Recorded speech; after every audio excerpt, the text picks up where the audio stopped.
A pleasant day to everyone. Today, we will present a controversy that has greatly impacted the youth. Learning modality transition. Let us first have a background knowledge as well as knowing the current situation. Because of the pandemic, mobile learning is the most efficient method for students to continuously pursue learning.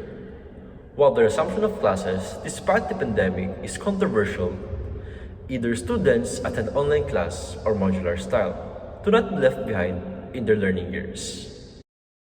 In line with the new normal, the Department of Education established the Basic Education Learning Continuity Plan as a response to protect the health and safety of the students, educators, and personnel from the ongoing pandemic. As online classes started in the Philippines, street children are the ones having the hardest time adjusting to the new norm, especially now that the educational system is focused on technology-based learning. To address them, the Department of Education has used distance learning modes while also applying blended learning programs. This includes online classes, printouts, and lessons via TV and social media platforms like YouTube. Although many students and teachers prefer face-to-face classes, they have to adapt to online education as alternative learning. All public and private schools should have transitioned to 5 days of in-person classes. No school shall be allowed to implement purely distance learning or blended learning, except for those implementing alternative delivery modes as provided in 2019 Policy Guidelines on the K-12 Basic Education Program and revised Policy Guidelines on Homeschooling Program. Health protocols and standards are strictly being observed. One example is the Rangayan Elementary School has been validated as compliant with the standards of School Safety Assessment Tool. Statistical data regarding the situation among students as well as the teachers. The perception on the effectiveness of current distance learning compared to face-to-face schooling in the Philippines as of April 2021. 30% of Filipino respondents perceived the current distance learning model was around 20 to 50% effective. 14% respondents stated that such a learning model is 80 to 100% effective. Distance learning had been implemented in the Philippines as a precaution towards the spread of coronavirus. Next is the DepEd Basic Education Statistics for school year 2020 to 2021. Total elementary, junior high school, and senior high school enrollment per modality. We can see that there is an overall drop in the total enrollment in all grade levels from both public and private school this academic year 2020 to 2021. Public schools enrollees from kindergarten to grade 12 have increased to 22,712,409. Compared to previous academic year's numbers of enrollees, about 22,572,923. The number of private school enrollees from kindergarten to grade 12 have recorded a total of 929,928. This might be due to the financial effects of the pandemic on the income of the families of those who are enrolled in private schools. The following statistics shows the higher teacher participation seen in face-to-face classes despite extremely low number of students. The Movement for Safe, Equitable, Quality, and Relevant Education movement, which is composed of education experts, teachers, parents, and students, conducted an initial assessment of implementation of limited face-to-face classes. Citing the result of the said survey, Safe, Equitable, Quality, and Relevant Education movement highlighted that up to 38% of teacher respondents said that all of the teachers in their school are teaching for limited in-classroom learning, while 46% said that less than half of their teachers in their school teach in face-to-face classes.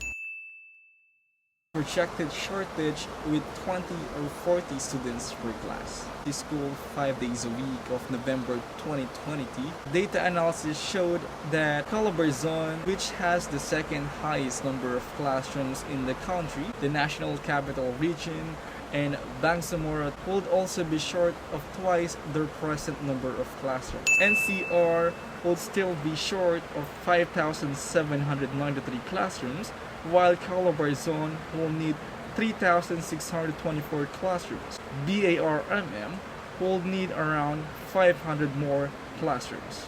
We will now discuss the Philippine government response, focusing on DepEd's implementations and actions. Article 14, Section 1 of the 1987 Constitution, the state shall protect and promote the right of all citizens to quality education at all levels. The right to education, therefore, is a fundamental right and to increase accessibility. The state is also mandated to encourage non-formal, informal, and indigenous learning system in service training for teachers or INSET. The Department of Education launched DepEd Teaches during the mid-year in service training INSET week, focus on steps and initiatives in overcoming the challenges in providing education in the new normal setup. Provisions of DepEd Order Number 34, implementation of limited face-to-face classes for school year 2022-2023. As of August 2022, blended learning is still allowed when class open in public schools.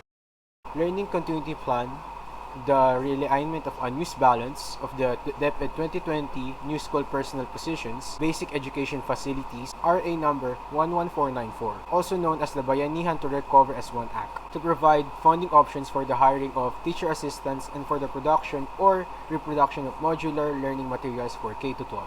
Supporting documents by conditional voucher qualified applicants under the Senior High School Voucher Program for school year 2020 to 2021. Due to the predictable and difficulty in securing documents as a result of the implementation measures for the management of COVID-19 pandemic, the department allowed the processing of applications with no incomplete supporting documents at a later date. For the questions, Why did we chose this issue, and what did we find interesting about it? What can we say about the initiatives and actions of our government, previous and current, to address our chosen issue? How does this affect us and our family? What are our views regarding this issue? In relation to good citizenship value and Tomashan value discussed in our e-reads, what actions or measures can we do to make others understand and help address the issue? that is all, and thank you very much for listening.